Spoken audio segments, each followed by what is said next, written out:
Greetings, everyone. Happy Monday. It is stunningly beautiful this past weekend, right? Except for the air quality, which um, was not the best, especially for those with compromised lungs. But it was fine. All good. I'm in great shape right now. But I do have to acknowledge my air purifiers that caught. I didn't even know because I don't listen to the news really, and I have been off of all media for the past month, so I didn't know there were Canadian wildfires. So it was interesting to see when I first opened my door. What was it, on Thursday? Every morning when I wake up at like 5 or 6, I open my doors to let the fresh air in, and my air purifier literally just went wailing off as soon as I opened it on Thursday. I was like, "What?" I didn't even notice anything, and then I noticed the fire red sunrise, and looked at the air quality, and it was like, "Wow!" So that was a thing. So those air filters, if you don't have one, that's an easy win. And I mean, they can be expensive, I realize, but huge in terms of if you live anywhere where there's poor quality air or wildfires or anything such as that. I have the Jasper. I've had it for over probably a year now. Um, I have it just in my kitchen and in my bedroom because that's where I spend 90% of my time. And they're amazingly effective. When I take that filter out, it's like alarming that the debris I find in there. So that was, I don't know why I got off on that tangent. PSA for my Jasper air filter. So if you have any questions, it's something we'll talk about is just like toxins in the end. But again, happy Monday. Welcome to week 4, final week, yay, of Strong and Lean. I know that a lot of you have been doing it. I've been running into people left and right out in the public, and they tell me they're loving the recipes. I'm not hearing much online, which means everybody's busy. Fantastic. I love a busy summer. I am partaking in all the fun too, but definitely eating most of them 90%, maybe 80% of the time. If you haven't started yet, you have it. Pull it out. Maybe it's your time when the kids get back in school, things are a little more settled. That can be your time. I had somebody at tennis ask me today if it was still up for sale. If you have friends that you want to do it with, tell them it's still up for sale. I haven't taken it down because I think this is a good one that just can serve its purpose at any time for a reset too if you just want to get back on track with healthy eating. So this week we're going to talk a little bit about the untangibles that have to do with kind of our health success at this time. No perfection pressure here. We're not talking, we're going to be perfect and we're going to nail it every time. But this is just, we're going to have a little discussion on the things that are kind of above and beyond the plan. So we're going to talk consistency, we're going to talk mindset, and we're going to get into like the 6, what I call wild cards of health and weight loss in this time of our life. But first of all, I wanted to acknowledge just, something that I think is an important thing to note, and that goes along with maybe the mindset discussion, but I wanted to bring it up now, is I was at a birthday party yesterday for a dear friend of mine that turned 50. They're of the younger set of my friends, and since I've been in this 50-ish realm, I'll turn 54 next month. Um, you know, I caught, and I catch this a lot, a bunch of middle-aged women starting to talk about the wrinkles, the aches and pains, the menopausal symptoms. And I kind of just kept throwing out the positives to see if I could like just switch the conversation a little bit. And once we got started on all the positives of turning 50, it was fantastic. It was so wonderful to hear everybody just say and acknowledge the positives of aging in terms of, first of all, not giving any F's anymore, which is huge. Um, Understanding your bodies, acknowledging your bodies, trying to learn from your bodies, respecting the fact that they are teaching us something, and actually doing what they're asking us. No more people pleasing. That was a huge one. And just the wisdom that we've gained. So I just wanted to say, like, anytime you're in a group of women around 40 and beyond, and anyone starts talking about it, yes, it's going to happen, about the changing bodies and what is going on, just try and start peppering in all of the positives because our bodies are listening to what we are saying. So we'll get a little more into that, but it was a lovely day to celebrate a wonderful woman. So the first thing I wanted to talk about is consistency. So what you might find that maybe you did do this for 4 weeks and you're like, huh, I only lost a couple pounds, or maybe I'm, just feeling a little bit less inflamed, nothing too major. Well, I promise you, if you stick to it, it's it's 4 weeks is just the beginning. It's a consistency battle at this age. Things don't shift overnight, especially with the decreasing hormones that we have. So I would say 4 to 12 weeks is more the time to start seeing a difference. 4 weeks, you're just getting the inflammation levels down. And then our metabolism really starts to catch up a little bit between the 4 and 12 week time frame. But consistency is the game here. I really want you to understand, and maybe you can put this as a mantra, but health is a verb, it's not a noun. So you don't have a day of health, right? We're not going to nail it in a day and be like, "Whoa, I feel great. I'm never going to do that again. I'm not going to eat well. I'm not going to exercise. I'm not going to get my sleep." No, you're doing it day and day and day after, and it just is never. It's the journey, as they say. Health is a journey, right? So yeah, we're not going to be perfectionists and worry about it 7 days a week, but most of the time it is in the background and it's running 90% of the time. You're moving your body every single day. Consistency is key here. You don't want to be the weekend warrior. It's even getting up and moving after meals. You want to be getting your sleep even on the weekends. You don't want to try and just maybe reset on the weekends and sleep in. You're going to have that consistent sleep schedule, because that is what really matters. You're going to have your consistency in eating real food. So again, consistency, consistency. It's not sexy, it's not exciting, but that is how I live my life. And I have been at least maybe the most boring, consistent person that anyone has ever seen. I have probably moved my body since I was 20. I don't even know. The only time I ever took off even a week was when I had surgery on my ankle. And even that, after a week, I was supposed to take, I think, a month off. I was on an exercise bike moving my arms because I started to get too anxious. So maybe I have that little sound in my back, in the back of my head, that's always propelling me forward. But it's about consistency. It's about, yeah, going to sleep every night, getting up and moving every day, getting out the meal plan and starting over every week, as much as possible. So consistency and giving it time, and not, feeling like you're giving up because it's not working. That's another thing that I hate to see women saying, well, I tried that and it didn't work. Well, maybe give it a little bit longer and keep getting up and doing it over and over again. So, number one, consistency. Number two is going to be a little bit more of a mindset discussion. And this is huge in my book because, as I said, our mind and body are uber connected. So, the more we're telling ourselves that we're not good at this, we don't like our bodies. I always say you can't heal a body that you hate, because that cortisol and being in that sympathetic nervous system, your body is listening to every single word of that. So if you're saying this isn't working, guess what? Your body's going, yeah, it doesn't work. Don't even try it. It's not going to work. Didn't work last time. I'm not even going to try. I'm going to stay in this fight or flight system, and kind of keep my cortisol up, keep my blood sugar up, keep my stress levels up, and then it is going to be a downward spiral from there. But if you're telling yourself that I am a health warrior, I am healthy and whole. This is something I tell myself. I told you every single day, that you truly believe you can heal and your body is listening.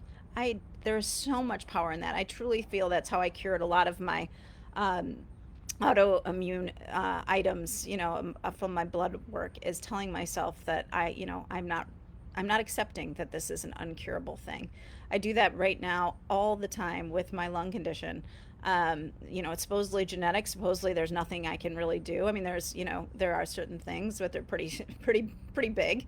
But I'm telling myself every day, I know I'm going to heal from this. I know that I am going to succeed in doing what I think is possible.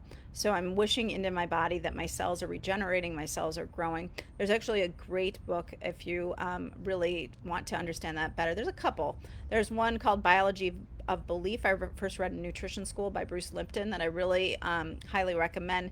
And then Louise Hay has a bunch of books in terms of your mindset and how that influences your health, especially when I think she went through a cancer treatment plan, and just, healing herself through positivity and words. And, I'm not trying to be Pollyanna here, but your body is listening. So the more we can create that positive mindset, the better, and stay in that parasympathetic mode versus that sympathetic mode. So those are just kind of a little bit woo woo or a little bit out there, but the next six are not. They're the tangible things I call kind of the wild cards of health and wellness at this age.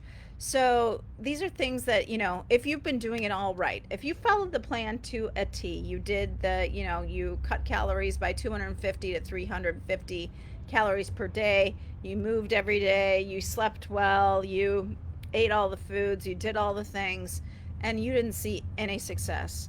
Well, these are the things that I'm saying you should look at in terms of, when you're like just literally doing everything right and nothing is working, which this does happen quite a bit. So number one is thyroid.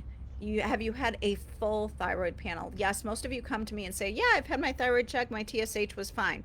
That's your thyroid stimulating hormone. It's, secreted by your pituitary gland. It's telling your body how much thyroid hormone to make. That is just one marker in all of the markers that you should have tested. You should really have a full thyroid panel. And your thyroid is obviously your metabolic gland, so your master metabolism gland. So super important in you succeeding. And guess what? Estrogen plays a role here. This is going to be kind of a resounding theme. Estrogen matters. There's a book called Estrogen Matters that you should probably read too. But estrogen plays such a role in all of these things I'm going to discuss. So just put that in the back of your head in terms of thinking, why am I not succeeding in midlife? Well, estrogen, in terms of your thyroid, has to do with thyroid binding globulin. So it plays a role in this hormone. And when we have less estrogen, we make less thyroid binding globulin. And downstream, that means that our thyroid may not be converting or producing enough T4 to convert into the active version 2,3. So that's the role of estrogen in terms of why our thyroid might be just decreasing. In general, I see a lot of low thyroid hypothyroidism come into play, between 40 and 60. So always go into your doctor if you're struggling, and even just on an annual blood work, they should be doing a full thyroid panel testing TSH, T4, T3, reverse T3, your thyroid antibodies. That's a complete panel. So you can't get the accurate picture with just TSH, which is what I would say 90% of people come to me with having been tested. So just know that that is essential. And I'm going to kind of throw something out to make sure that people are listening here, because I see how many people view these videos and then I don't see a lot of comments or interaction. So I hate to do this, but if you are wanting, I did create a really cool like kind of cheat sheet to take into your doctors with the blood work I'm recommending here and the ideal functional medicine range. I kind of created, it's like a graph, and it's a pretty good like little one pager you could take into your doctor. So if you comment below this video, I'll DM you that little graph so you have it in your back pocket to save. And it's some of the blood work you should be having done when nothing is working, or just every year. So number one, thyroid. So I talked about that. Number two, higher hormone decline. Yes, I mean, that's what this is all about. Starting at potentially age 35, when you're going, some people are going into perimenopause even earlier these days, which is kind of crazy. But 35, 40, hormones start to decline, estrogen, progesterone, testosterone, your key ones there. So how does that impact everything? As I said, estrogen is just such a key player here. So I had somebody mention me at the gym today, like, oh my God, this menopause middle is driving me crazy. So that visceral fat, which is unfortunately the unhealthy fat we don't want that deposits around our waist. Why is it that what is happening there? Why is it not? So estrogen, actually, when we have plenty of it, deposits fat actually in our thighs and our butt, places that we are a little more accepting of in our younger years. But once estrogen starts to decline, that fat kind of slowly moves to our midsection due to usually like increased cortisol and increased inflammation, which estrogen plays a role in there. So, and blood sugar regulation. So there's several things estrogen is doing, and the lack of estrogen as we age is making that fat kind of move from our butt and our thighs up to our visceral fat around our organs, which is kind of the unhealthy, dangerous fat.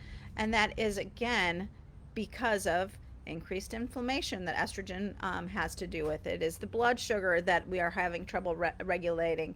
So those are just a few of the reasons why we have that menopause middle. So it's not usually a lot of weight gain, but it's just that shifting of the weight. So that is one of the reasons that estrogen is a huge one. And also, did you know that with lack of estrogen, you might be feeling a little bit more hungry?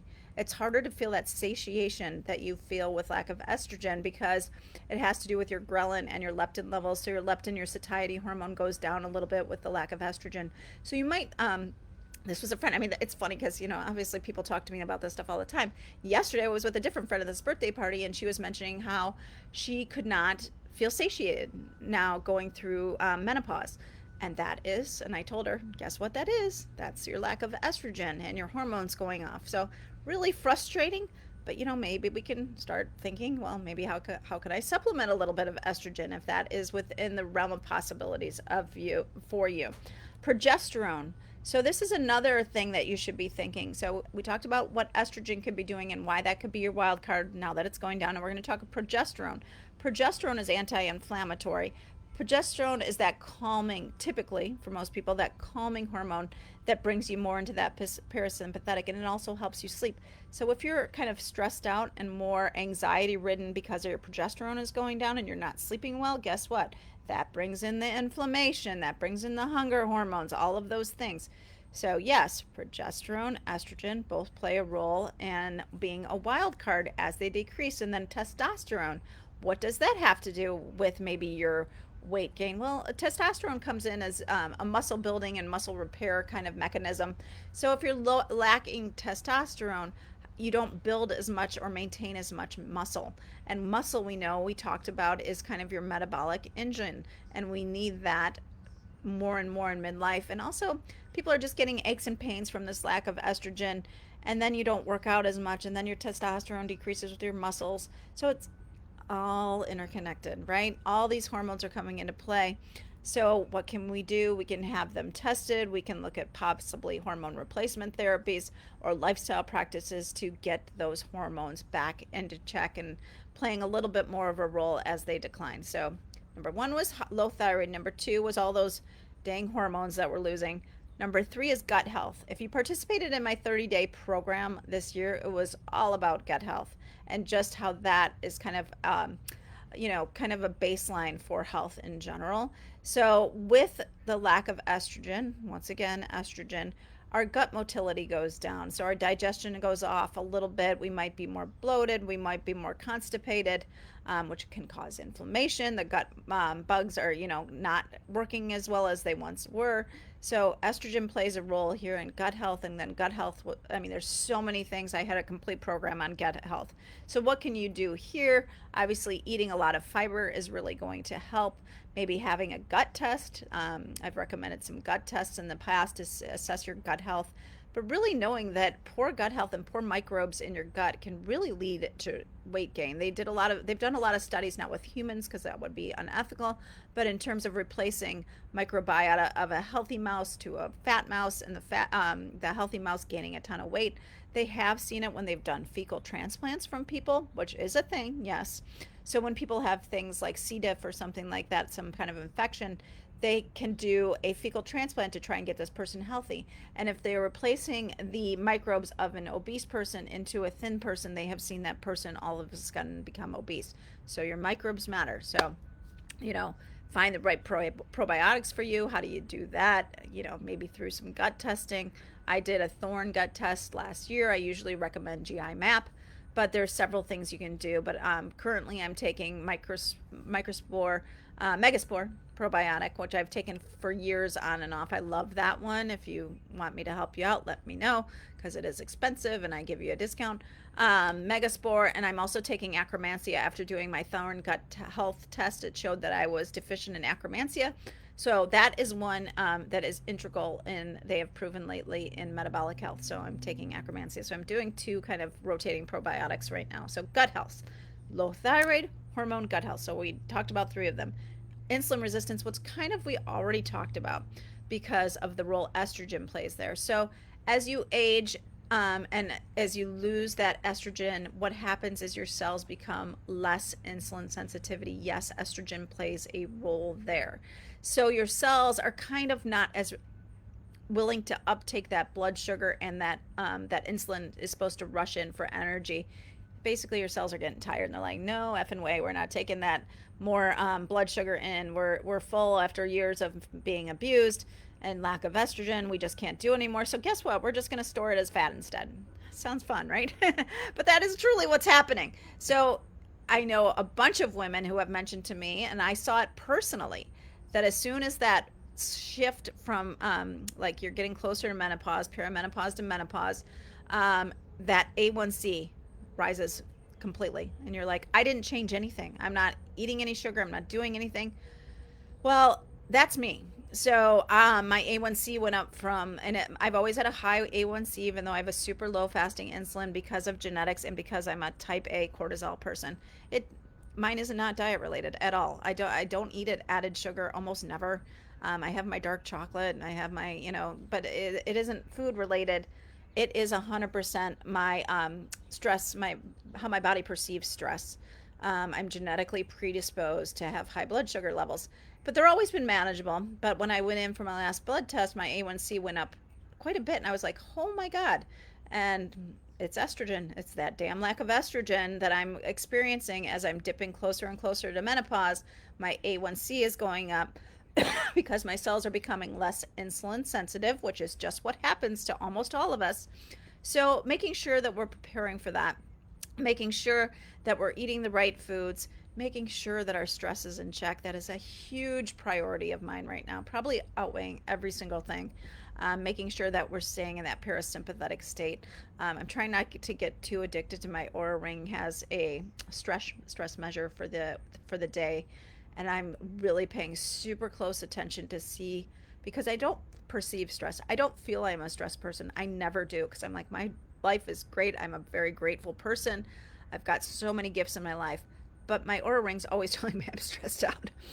I think it's because of chronic illness and because just how my body functions.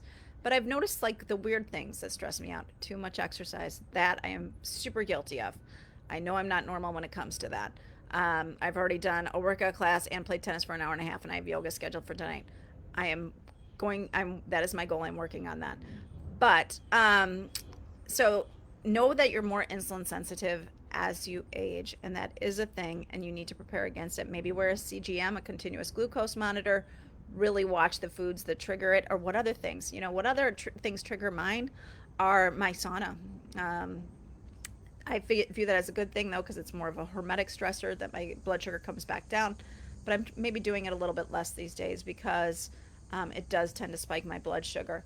As I said, extra intense exercise, lack of sleep.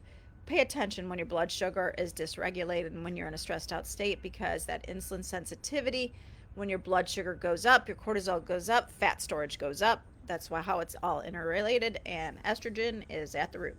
So now we've talked about 4 things. I'm going to go through them again: low thyroid hormone, gut health, insulin resistance. Next up, toxic load. So that's why we do our detoxes, right? Twice a year, and I'm probably going to make it an evergreen program now, because I want to do it 4 times a year, because I just know how effective it is. Every single time I do it, I'm like, why don't I do this more often? It's probably because the caterist isn't making me soups. And so I think I'm going to do it 4 times a year now, because it's just such a great reset. I always feel so good. And with the toxicity in our environment, I just feel it's necessary, especially at this time of life. So I did want to tell you that, guess what plays a role here? Estrogen. With lack of estrogen, phase 1 and phase 2 detox pathways are decreased. So it becomes harder and harder for us to detoxify. Why? Because that estrogen is tied to our liver enzyme functions. So our liver enzyme function goes down, and your liver is your master detoxification organ. So that's where estrogen plays a role there. It also makes our bile, which is secreted from our pancreas, our gallbladder. So it's stored in the gallbladder, stored in the liver, secreted from the gallbladder to break down fats. And guess what? That bile that actually breaks down fats. And so our bile becomes more sluggish with lack of estrogen, and then we don't detoxify because we're not eliminating. Again, see how all this stuff is so crazy connected, and how the hormones are at the root, and we wonder why all of the rails go so far off when we start turning, 35 on up. But so toxins, and I'm talking mold, heavy metals, all the endocrine disruptors in our foods, the PFAs, the forever chemicals. I go through all of that in the detox. You will learn everything about why we need to detox. But knowing that estrogen plays a role here, and that we're just not able to detoxify. Another blood test I can encourage you to get in terms of knowing your detoxification is an MTHFR to know if you're genetically predisposed to poor detoxification. It is very common. 40% of the population have this genetic mutation, which just means you probably need some active B vitamins and to do a little more active detoxification. I am MTHFR, so I know I've always taken active B vitamins, and I do all my detox practices. I do them all the time. Like, today's mini detox Monday. I had my detox smoothie for breakfast. I'm going to do a detox lunch and a detox dinner. Mondays are just detox days for me. You guys know how I roll there. So that was number 5: low thyroid, hormone, gut health, insulin resistance, and toxic load. And the final one is just nutrient deficiencies. So many of us suffer from nutrient deficiencies. Our nutrient sensing as we age gets a little bit off. So we're just not able to absorb. It's one of the hallmarks of aging. Men do experience this too. So we just don't uptake and absorb nutrients as well as we once used to. Common ones are magnesium, zinc, protein. We have less muscle protein synthesis. What other ones? And B vitamins I talked about. So just we don't absorb. We get, our stomach acid is usually a little lower, so we're having trouble digesting food. We're not absorbing the nutrients. So, man, did I just become Dee Dee Downer and like explain 6 things that we're fighting against right now? I guess I did, but that's the reality of it, folks. But knowing that, maybe you should feel a little bit better. Don't put all the blame on you if things aren't working. Don't, give up. You are a puzzle to be figured out. That's how I view it. So, and it's kind of a fun game if you view it as a game. So, that is what I'm going to leave us with. Let's view ourselves as a puzzle that we're going to find the missing pieces and put back together. And that is always how I have viewed my health. And I do think that I am given things so I can test them out and tell you about them. So that's why I look at all these fun things that I'm given to figure out and share with you. So lately, I can tell you my puzzle piece. You guys know my mold adventure that I had earlier in the year. Also had a good bout of COVID that I'm feeling finally like I'm over that, but I was tested because I was tested for mold. I was also tested the same time I did an IGeneX test, and they ran my Lyme panel again because I had chronic Lyme back in 2016. They found 2 tick co-infections, so one called Babesia, one called anaplasmosis. So that's my fun right now, is that I am doing a parasite cleanse for the Babesia, which is kind of like a malaria version. I'm not symptomatic, so I actually feel pretty darn good. So that's the blessing. So we're just doing an herbal protocol instead of like hardcore drugs. So I'm doing an herbal parasite cleanse. I started probably 3 weeks ago. I've felt no effects. Had no Herxaminer reactions, which just means detox reactions. But I'm trying a parasite cleanse to see if I can do it that way, the natural way. I'm going to be doing it for a few months. So it's doing some herbals and doing a lot of detoxification of my protocol alongside of it. So that's the Babesia. The anaplasmosis, we're going to deal with that next, and see if I can do herbals. That one you usually need, unfortunately, a hardcore antibiotic like I did for Lyme disease, doxycycline. But I'm going to see how this goes first with the herbals. So that's my puzzle piece I'm figuring out right now. I always choose one thing kind of at a time. I am layering on top of it something called thymosin alpha, which is a peptide, which I'm so excited for the future of medicine because I do think that peptides are going to be huge in terms of our healing. Everyone knows peptides for GLP-1s, the weight loss medications. So there's so many peptides, and there's going to be such healing offered through these peptides, which are just amino acids, which are proteins. But the one I'm doing right now, it's an injectable. I have to shoot myself in the stomach, which actually is kind of hard for me every single day. But it is to balance my immune system. So my overactive immune system, the thymosin alpha. And I've been doing that for probably about the same amount of time, 3 weeks, 4 weeks. And I'm going to let you guys know when I go back to get my blood work done how that is affected. That's for my autoimmune condition. To see if I can get my rheumatoid numbers had gone up quite a bit, my rheumatoid factor. So I think it was due to the mold and these tick co-infections. So I'm trying to bring that down and trying to get rid of these tick co-infections. So those are the protocols I'm working on right now. That's my N of one experiment. You are an N of one. You're not me. So you're probably dealing with other things. So pick that one thing and really focus on it and view yourself as this puzzle piece. Don't view it negatively. Tell your body you're healthy and whole. You're just figuring things out and attack it that way. So that's what I'm going to leave you with is that, curiosity over criticism. We are all works in progress. There is no, as I said, health is a verb. It is not a destination. We're all working towards feeling our best and knowing that we have the power. There is nothing that is, outside of us. It's all within us. Um, so there we go. I hope you enjoyed that discussion today, and I hope you enjoyed the program. I would love your feedback. I will be sending out one final email with a survey, so I would love your feedback. And a reminder, if you want that little blood work cheat sheet, just post a comment below this video and I will DM you that and you can take it into your doctor. It has functional medicine ranges versus conventional medicine ranges, which conventional medicine tends to go along with a sick population. So those ranges aren't ideal. We're shooting for ideal, folks. We want to go above and beyond. So they're functional medicine ranges that I am giving you in that worksheet. Would love to hear your feedback. I've enjoyed talking to all of you. I hope you've enjoyed some of these discussions. Let me know if you have any questions. Also, let me know if there's anything you would like to see or hear from me. I'm working mentally on Feed 2.0. I'm going to change things up this year for sure. I don't know what that means or how it looks because I'm, trying to take direction from all of you guys. So cheers to your health and let's stay healthy together, folks. Take care.